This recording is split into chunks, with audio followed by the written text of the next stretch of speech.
Oh no. Halo semuanya, kembali lagi bersama Lanjut Nulis. Pada kesempatan kali ini, saya akan membahas sebuah film yang berjudul The Brother Grimsby.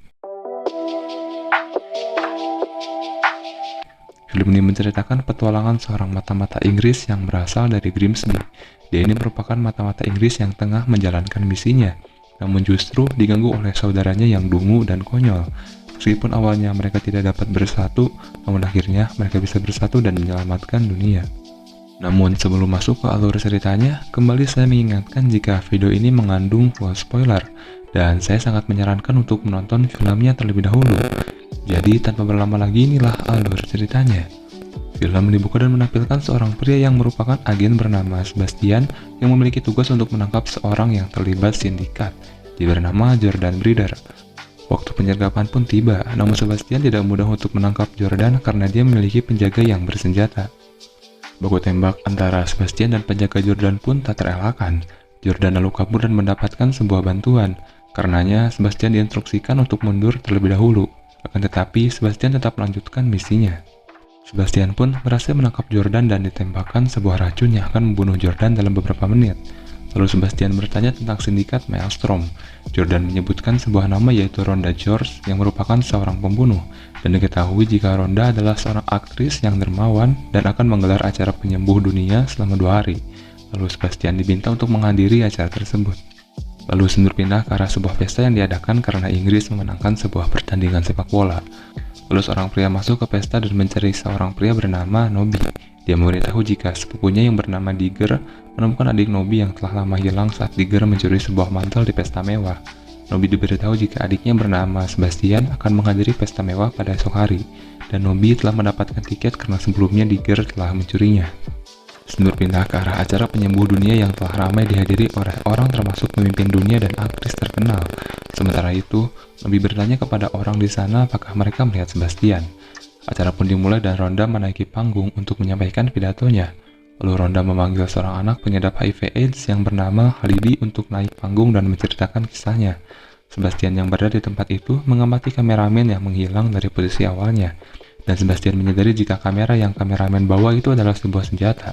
Sebastian pun mengeluarkan senjatanya. Sebastian pun memberitahu orang-orang jika kamera itu senjata dan dia berusaha untuk menembak kamera tersebut. Bertepatan dengan itu, dari belakangnya Nobby memeluk Sebastian yang membuat tembakannya meleset dan malah mengenai bahu Halidi. Akibatnya, senjata yang berada pada kamera itu berhasil ditembakkan dan mengenai tubuh kepala WHO. Para penjaga di sana pun menuduh Sebastian yang menembak dan menyerangnya. Sebastian pun kabur melalui jendela dan bertarung melawan penjaga sambil diikuti Nobby. Sebastian lalu melompat ke arah mobilnya disusul dengan Nobby yang ikut melompat dan mengenai pergelangan kakinya sampai patah. Nobby pun mengendong Sebastian namun malah terlepas dan terjatuh ke tangga dan tepat berada di samping mobilnya. Nobby pun mengendarai mobil dan malah menonton sepak bola di layar, yang membuat mobil tidak terkendali dan masuk ke perairan. Lalu berita menayangkan jika kepala WHO yang bernama Dr. Zafir telah tewas dan terlibat baku tembak dalam upaya pembunuhan. Dan kini pencarian besar-besaran tengah dilakukan untuk mencari Sebastian karena Halidi yang merupakan simbol perdamaian Timur Tengah telah tertembak. Darahnya yang terpapar HIV muncrat dan masuk ke dalam mulut Daniel yang merupakan bintang Harry Potter. Nobby dan Sebastian pun masuk ke sebuah ruangan. Di sana Sebastian menyuntikkan obat agar kakinya kembali bisa berjalan. Lalu Sebastian menelpon temannya yang bernama Jody dan berkata jika dia tidak melakukan itu dan meminta bantuannya. Namun Jody tidak bisa membantunya karena dia bisa ditangkap. Jika Sebastian tidak ditolong, maka dia akan tewas pada hari ini.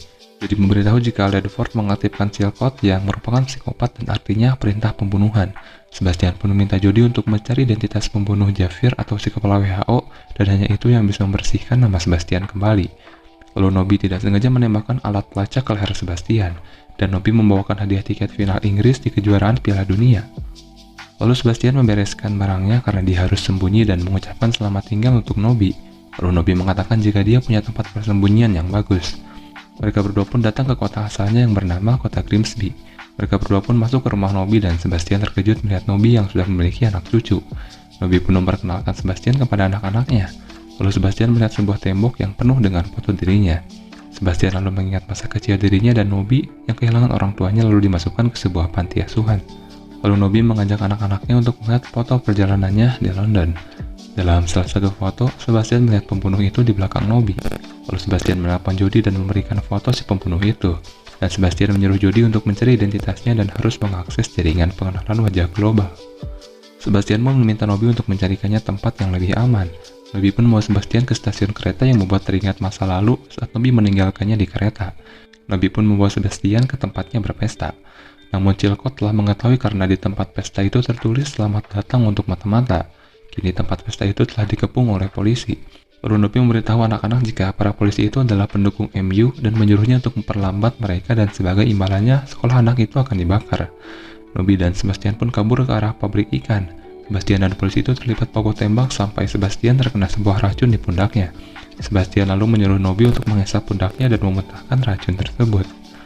Di lain sisi, Jody sedang berusaha untuk mencari identitas si pembunuh dan terungkap jika orang itu adalah mata-mata Maelstrom.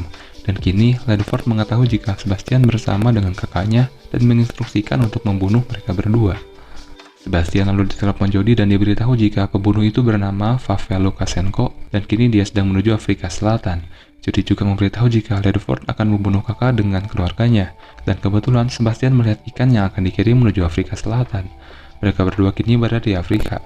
Di sana, Nobby menonton sepak bola, dan Inggris menang dalam pertandingan itu yang membuat Inggris melaju ke babak final. Lalu Sebastian ditelepon Jody dan diberitahu jika dia berhasil melacak posisi Pavel dan dia sekarang berada di sebuah penginapan di Taman Kruger. Di sana, Pavel bertemu dengan seorang ahli biokimia bernama Joris Smith. Dengan itu, Maelstrom membeli sesuatu dari Joris, dan sekarang Joris bersama istrinya di kamar hotel yang bernama Lina Smith. Sebastian diminta untuk merayu Lina agar dia memberitahu sesuatu. Sebastian pun telah dipesankan kamar di hotel itu dengan sebuah nama samaran. Lalu Nobby diberi heroin oleh seorang warga Afrika yang bernama Tabansi. Lalu Sebastian berkata jika dia akan pergi beberapa jam untuk mencari tahu sesuatu. Sebastian lalu menyuntikkan obat ke kakinya agar memudahkannya berjalan. Namun suntikannya telah tertukar dengan suntikan Nobby yang berisi heroin. Sebastian pun tidak bisa menjalankan misinya dalam pengaruh heroin, dan dengan itu Nobby menggantikan dirinya. Lalu, Nobby menerima telepon dari Jody dan Nobby harus mendengarkan instruksinya.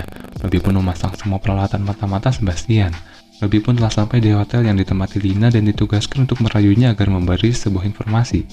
Jody pun memberitahu jika Lina memakai baju hijau dan sangat cantik. Namun pandangan Nobby malah tertuju ke arah wanita gemuk yang memakai baju hijau juga. Di kamarnya, Nobby meminta bantuan karena toilet miliknya tersumbat. Sementara itu, Lina menelpon seseorang dan memberitahu jika Sebastian berada di tempat ini. Dan orang yang dia telepon meminta Lina untuk merayu Sebastian, dan dia sebentar lagi akan datang.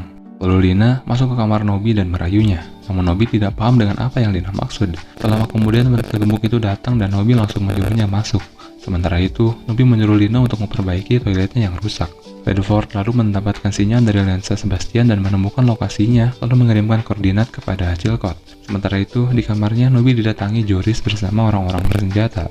Joris pun mengucapkan selamat tinggal dan tiba-tiba Sebastian datang dan menembak mereka.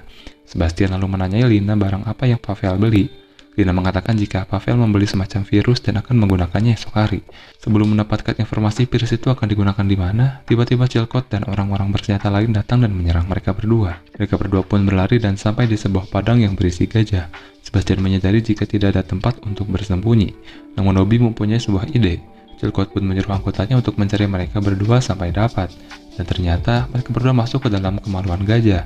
Saat kondisi dirasa aman, Nobby mengecek keadaan dan dia terkejut melihat gajah jantan yang akan mengawini gajah betina yang mereka tempati. Nobby pun mengetahui jika gajah jantan akan ejakulasi dalam waktu 2 jam, dan oleh karena itu mereka harus membuat gajah itu ejakulasi secepat mungkin. Usaha mereka berdua pun berhasil, namun gajah jantan yang lain telah datang dan akan mengawini gajah betina tersebut. Mereka berdua pun pulang ke distrik di mana mereka tinggal dan membersihkan diri. Sebastian mendapatkan pesan dari Jody dan menanyakan kabarnya. Sebastian bertanya kenapa pada saat dahulu Nobby meninggalkannya di kereta. Nobby pun menceritakan jika dahulu ada sebuah keluarga yang akan mengadopsi salah satu dari mereka, dan Nobby melakukan itu agar Sebastianlah yang diadopsi dan mendapatkan masa depan yang bagus. Nobby pun menyuruh Sebastian untuk mencari tahu di mana Maelstrom akan melakukan penyerangan, dan dia akan mencari pub untuk menonton laga final. Sebastian pun menyadari jika Maelstrom akan menyerang pertandingan di final di Chili. Mereka berdua pun terbang ke Chili bersama Tabansi. Di tempat itu ramai sekali pendukung Inggris dan Jerman. Pertandingan itu tentu saja disiarkan langsung dan di sana dihadiri oleh orang-orang penting diantaranya Donald Trump, Daniel dan Halidi. Dan di sana akan diadakan pesta kembang api terbesar. Dan tanpa diduga datanglah istri dan teman-teman Nobby. Teman-teman Nobby pun menyanyikan lagu yang isinya jika Sebastian agen mata-mata terbaik. Dari drone terlihat ada sebuah keributan dan setelah di zoom terlihatlah Sebastian. Sebastian pun berjalan pergi dan dengan cepat dua buah mobil mendatangi dirinya dan menangkapnya. Nobi pun mengejar mereka dan masuk ke sebuah tempat di mana di dalamnya terdapat wanita yang akan dijual. Nobi pun menyuruh mereka semua untuk keluar. Lalu Nobi melihat orang yang mirip dengan Sebastian yang sedang diterapi.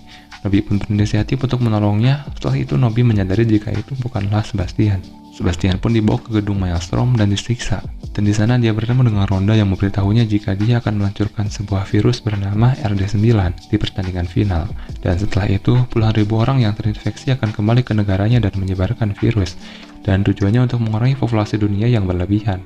Lalu Ronda menyuruh anak buahnya untuk membunuh Sebastian. Di sisi Nobi bersedih karena dia kembali kehilangan adiknya. Sebastian lalu mengaktifkan pelacak di tubuhnya yang membuat Nobi mengetahui lokasi Sebastian. Nobi pun dengan cepat menuju gedung Maelstrom dan bertarung melawan anggota Maelstrom termasuk Pavel. Nobi pun berhasil dikalahkan. Tiba-tiba HP Nobi berbunyi karena istrinya menelpon. Pavel lalu menghina istri Nobi. Nobi lalu mengambil pistol yang berada di dekatnya dan menembak kepala Pavel. Nobi pun menggunakan pistolnya untuk membunuh orang-orang Maelstrom dan membebaskan Sebastian. Mereka berdua pun kini bergerak menuju stadion. Sebastian pun menyuruh Jody untuk melacak lokasi virus. Lalu Nobi melihat Ronda yang baru saja duduk untuk menonton pertandingan. Mereka pun akan menghentikan Ronda, namun waktu mereka tidak akan cukup untuk mengelilingi stadion. Mereka pun memutuskan untuk pergi menyeberangi lapangan. Nobi lalu memberitahu teman-temannya jika Ronda akan melepaskan virus dan membunuh orang-orang seperti mereka. Dan dengan itu, Nobi mengajak mereka untuk masuk ke lapangan. Ronda pun menyadari itu dan dia meminta untuk menjauhkannya dengan Sebastian. Sebastian dan Nobi dibantu oleh Jody mengejar Ronda dan bertarung dengan anak buahnya. Ronda pun masuk ke dalam lapangan. Sementara itu, Jody menemukan lokasi virusnya dan itu ada pada sebuah kembang api. Sebastian pun menyuruh Nobi untuk menembak Ronda sebelum dia mengaktifkan kembang apinya. Namun Nobi malah menembak bola dan wasit di dalam pertandingan. Saat akan menembak Ronda, pistol milik Nobi tiba-tiba macet. Dan pada saat itu, anak Nobi memukul Ronda sampai terjatuh. Ronda kembali bangun dan mengaktifkan kembang api. Kembang api pun meluncur satu persatu. Dan satu-satunya cara untuk menghentikannya adalah membawa kembang api dan meledakkannya di tempat yang tertutup. Nobi pun diberitahu kembang api yang mengandung virus. Lalu dia memasukkan kembang api itu ke dalam bokongnya. Dan Jody kembali memberitahu jika kembang api satunya memiliki virus juga. Dan tiba-tiba Sebastian memutuskan untuk memasukkan kembang api itu ke bokongnya juga. Kembang api itu pun meluncur dan Nobi terjatuh ke lapangan yang membuat tak sengaja menembak dan tembakannya itu mengenai Daniel. Karena Daniel yang telah terinfeksi HIV itu muncrat dan masuk ke mulut Donald Trump. Berita pun disiarkan jika Donald Trump mengidap HIV, Ronda ditangkap dan Hallyday ditangkap karena dianggap telah membunuh Chilcot. Dan penggemar Inggris yang semangat karena telah memenangi Piala Dunia. Sebastian dan Nobi tewas di tempat setelah mencegah penyebaran racun berbahaya. Dan ternyata mereka berdua masih hidup dan identitasnya dipasukan oleh Jody. Mereka berdua selamat dari virus karena antibodi yang ditemukan di sperma gajah. Downey dan anak-anak dari Nobi pun datang dan melihat dirinya dan film pun selesai.